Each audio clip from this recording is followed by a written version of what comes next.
Greetings and salutations, everyone. I hope everyone is doing well today.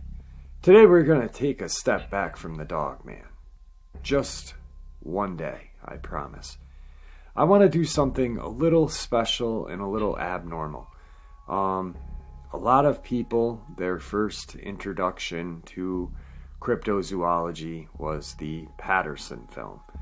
I was born in '76, so I grew up in a weird time. There's a lot of weird shows on TV during the era between 1978 to like 88, we'll say. A lot of just really interesting stuff. I saw the Patterson film briefly, not the whole thing, but just a clip when I was about 6. And then I heard a story when I was probably 8, and it stuck with me, and it got me fascinated. I was always a believer in the paranormal, UFOs, everything. I heard this one story, and I was like, wow, that is incredibly scary. Now, of course, my friends were all, getting scared by the old urban legends of the hook or the criminal under your bed, and you hear the sink drip, and it's your dog. I was freaked out by allegedly true encounters, so it was right from a very young age. So I'm going to share this encounter with you guys so you guys have a little bit of knowledge of where I came from and what got me, beside my encounter, got me on this path of cryptozoology and the love of it. So before we get into that, a couple links. As you know, I rely on my Patreon, my PayPal, and my merch to help this channel to continue to grow and go. All of those links are in the description below. I also have a second channel for creepypasta, fanfiction, and scary voice acting. Stories that do not belong on this channel. Now, if that's anything you're into, follow that link and give those stories a listen. You may just like what you hear. I also started a GoFundMe page to help raise some money for a retainer fee and attorney fees for fighting for custody of my 12-year-old daughter. I live in New York. It's, I hate to say it, but a pro-female state, regardless if one parent is better off than the other.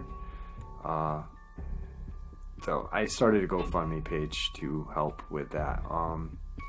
As you guys know, I am on disability because of my illness, and I don't have a ton of money, but I've got a ton of love for my daughter. So if that's something that you're willing to help with, that link is also in the description below. Now I've taken enough of your time. Let's get on with today's upload, shall we? On November 1st, 1974, the Columbus Police Department received a series of panicked reports from no less than 2 sets of eyewitnesses, all who claimed to have seen and even been attacked by a huge bipedal green-skinned monstrosity that took to sulking near the waterways inside of Indiana's 83-acre Millrace Park. These encounters would alarm locals and lead to what some consider to be the biggest monster hunt in the history of the United States. Dubbed Death Valley by the residents during the 1950s, when the location was besieged by rodents and severe flooding. The tree-shrouded Millrace Park is now known for its winding rivers, 2 small lakes, and dense wooded areas designed for picnicking, family outings, and private rendezvous. But in the autumn of 1974, the picturesque park was notorious for something else, harboring a violent, scaly green monster. The first encounter involved 4 young women whose names, perhaps due to their age, were not released by police. As bored teens are wanted to do, the group decided to go hang out at Millrace Park, where they could converse free from adult supervision. At approximately 3 in the afternoon on November 1st of 1974, one of the young women spotted the thing between 2 trees near a paved boat ramp that led to the east fork of the White River, not far from where the Driftwood and Flat Rock rivers merged. The terrified teens wasted no time in escaping the park and reporting the incident to almost certain skeptical law enforcement officers, stating they had seen a green, hairy, and large creature. Later on that same evening, a pair of women, having heard nothing about the teenager's earlier sighting, decided to stop at Millrace Park and chat and eat some fast food they had picked up, just somewhere quiet. There's no way either of them could have known that they were about to have a traumatic face-to-face encounter with an unspeakable thing. The only one of the pair to ever come forward regarding this harrowing event was Tyra Cataline. She related details of the incident, which is in many ways similar to the first sighting of the Murfreesboro Mud Monster on the television program Monsters and Mysteries in America in 2014. It was just a typical evening shortly after Halloween, and we decided to go take our dinner down to the park and eat it and talk. We were just kind of staring out into the dark woods. At that moment, a pleasant night between friends began to distort into a scene straight out of a drive-in double feature Cataline detailed when she first saw the nightmarish creature. Out of the woods comes this thing. It had to be at least 7 feet tall, if not taller. It was way taller than a normal man. It was then that the situation went from bad to worse for the hysterical duo who were trapped inside of the car, praying that this monstrosity would just leave them alone. Cataline continued her nerve-wracking account. It was beating on the windshield, trying to get inside, and we were screaming. Who wouldn't be screaming? We thought we were going to die. I said, "We've got to get out of here," but the driver's leg was shaking so badly she couldn't get the car started. Through the battered and mucus-smeared windshield, Cataline finally managed to get a good look at the attacking monster's inhuman visage. There was a greenish tinge to it. The thing's face, I don't know if it had been in the river drinking and got moss on it because there was so much slime on its face. It did have fangs, and it was trying to bite through the glass. And I was afraid that it was going to tear a door off. Nothing has ever scared me as much as that. Finally, the driver of the car was able to compose herself enough to start the engine, and the pair made a quick exit, leaving the toothy, green, slimy-skinned fiend in their wake. We were just glad to get out of there with our lives, because this was just the more horrible thing you'd ever seen. Like the teenage girls who had seen the thing earlier in the day, the women who did not know the girls and who had not heard their story drove straight to the police station to report the monster. The police, according to Cataline, were no more prone to believing this older witness, and then they had been with the first group. It just seemed like they were laughing about it. They said, "Oh, a monster, really? Have you been drinking?" I said, "No, it's real, it's out there. You've got to go down there, it's out there, and it's going to get somebody." Now, the skeptical officers may not have believed that there was a genuine monster lurking in Millrace Park, but there was no denying the damage done to the car or the horrific stench that surrounded it, according to Cataline. The car stunk on the outside so bad it was like decomposed animals. I don't know how else to describe it. Unenthusiastically, the police decided to fulfill their duty and check the park. They found nothing at the scene and perhaps thought all the hoopla would die down with the early morning light, if that's what they did believe. However, they would be wrong. The tumult would eventually infect the entire populace of Columbus. To one degree or another, begin simply enough on November 2nd of 74, the Republic newspaper printed a short, 4-paragraph story about the sighting under the headline, "Monster, Women Report Seeing Beast in Millrace." The brief went on to read, "They swear it's true. 6 young women told city police Friday in 2 separate reports that they had seen a Millrace monster. Once in broad daylight, and whatever it is, the 6 are agreed that it is 1 green, 2 hairy, 3 large, about 6 feet tall and walking upright, and 4 has claws." On November 6, 1974, the Republic printed a second reported encounter with the beast and officially dubbed it the Millrace Monster. The report read in part, The mill race monster has returned, apparently stepping out of the shadows Tuesday long enough to scare two parkgoers. County police reported two men in their 20s saw a large, hairy thing hiding behind trees near the covered bridge about 4 in the afternoon, and again shortly before midnight. The men, who did not give their names, said after seeing the monster Tuesday afternoon, they had returned with binoculars that evening to get a better look, and told police that the monster was found and eventually chased them from the park.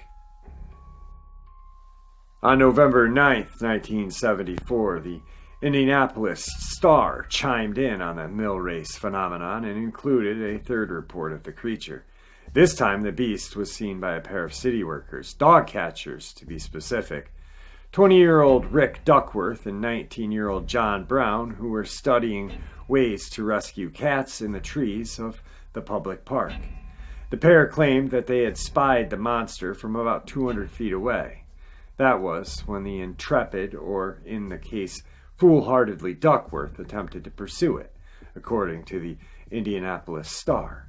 When Duckworth started toward the monster, the beast took off as fast as a deer and disappeared into the woods.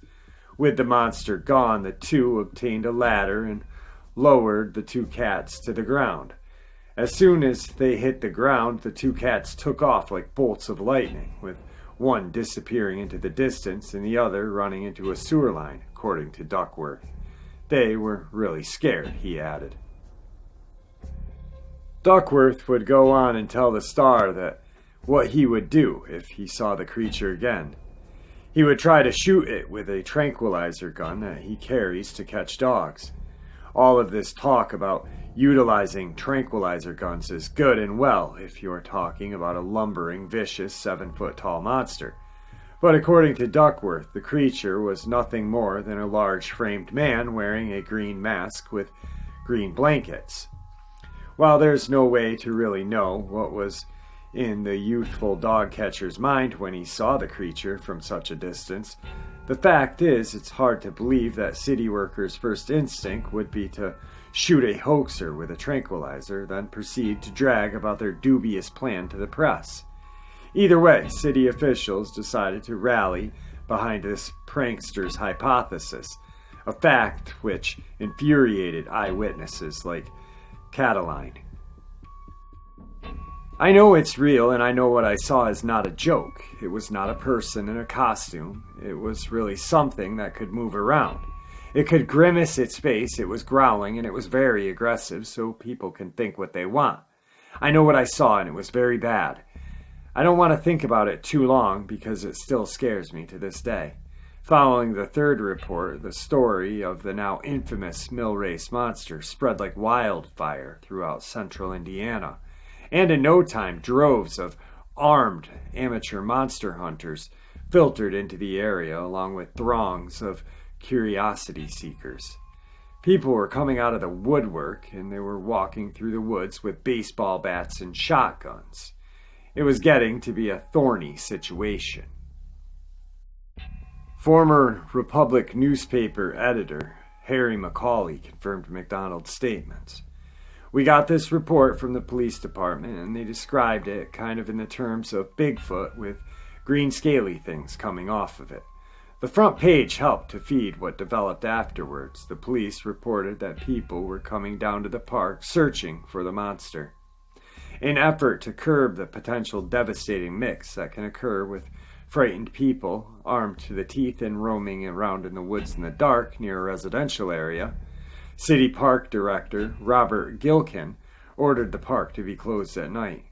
According to the story appearing in November 8th of 1974, Gilkin emphasized, "It may become necessary to close the park to the public at night, not because of the monster, but because of the public."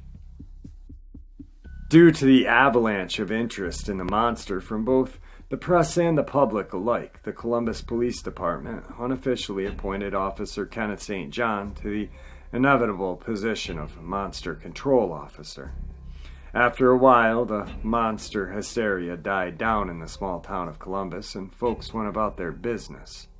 But for many, including eyewitness Tyra Cataline, there was no satisfying resolution to the puzzle of what it was that made the temporary home in Millrace Park. According to Cataline, sometimes when I think about it, it gives me goosebumps.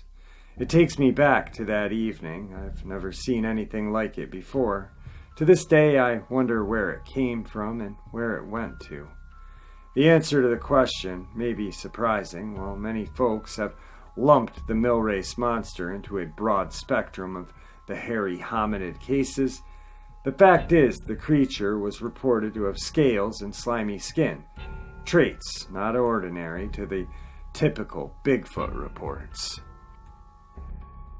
According to McDonald, the teens who first reported the monster described it as being both dirty and mossy, which superficially corresponds with Florida's notorious Mossman. But that is where the comparison between the two cryptids ends. There's also the thin possibility that this was a lizard man, not unlike the creature said to haunt South Carolina's Scape or Swamp or the Sorin Desert. But the description of hair, as well as the fact that none of the witnesses claimed it looked reptilian, would seem to rule this out as well. Perhaps the strangest suggestion regarding this critter's origin came from one of the two unnamed men involved in the second Millrace encounter. These anonymous eyewitnesses surmised that the UFOs seen over Indiana for a brief time might have left something behind. From the November 6, 1974 edition of the Republic, one of the men suggests an explanation for the newly found monster, that it had been left here in the early fall by visitors from another planet. At the time, Columbus and much of the Midwest was flooded by sightings of unidentified flying objects. Be an alien from out of this world, a migratory river monster, or a lost skunk ape of some kind of off-the-wall hybrid beast, the one thing we know for sure is the population of Columbus will likely never forget their brief but memorable run-in with a terrifying unknown cryptid. Well, there it is, guys. That is the encounter that set me off on the path that I am on now. I learned about this when I was probably 7 or 8 years old. I want to say I heard it on, I don't really know, it was either Ripley's Believe It or Not or some show hosted by Leonard Nimoy. I'm really not sure, but I recall this whole story. And then I was just off to the races, and then I had a couple of encounters with the Ouija board, and then my Dogman encounter. I've been in a lot of creepy places in the 43 years of my life and seen a lot of creepy things, just like a lot of you guys have. But this is the story that got me in the beginning. I wanted to share it with you guys. A lot of you guys have heard it, but a lot of you guys may have not. And I just feel like you guys may have or may enjoy knowing that this is the story that got me on the path of cryptozoology. Yes, my Dogman encounter was a huge part, but prior to that, I was a believer and loved stories like this. So much more, like I said in the beginning, more than the urban myths that my friends were telling at sleepovers and shit like that.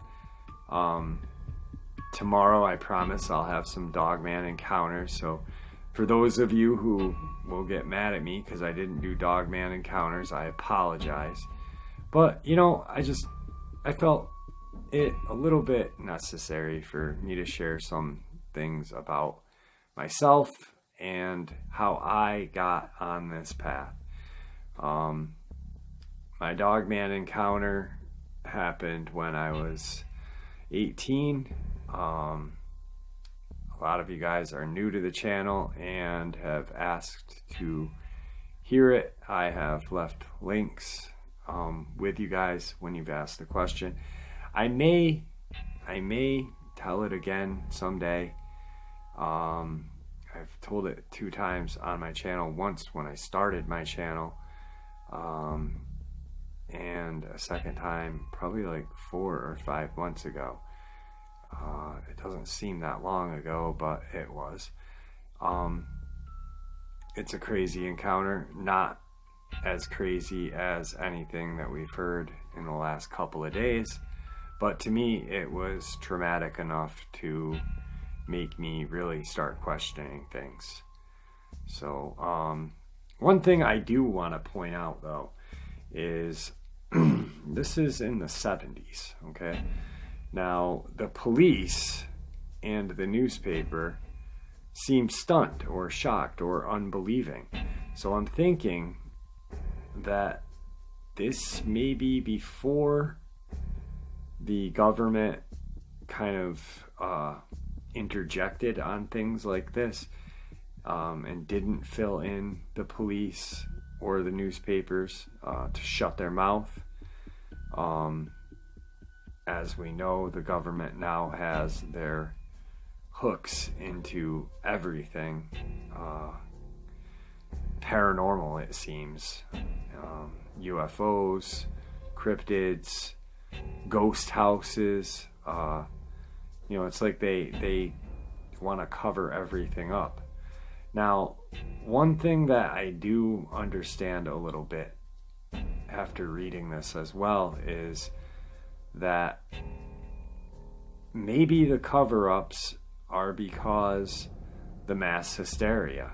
A lot of you guys have suggested that, but that makes a lot more sense to me now that I just reread this and shared this with you, because like it stated in the paper in 1974, we're not afraid of the monster hurting anybody. We're more afraid of the public hurting somebody. We are, when humans get scared, we tend to lash out and overreact. So, I don't agree with all of the cover-ups, but I do see how some of them may be necessary. Anyway, guys, like I said, some Dogman encounters tomorrow. Just wanted to share this with you guys tonight. Now, I've got to go and get ready for bed and get up and bring my daughter to school tomorrow. So with that, I am going to bid you farewell.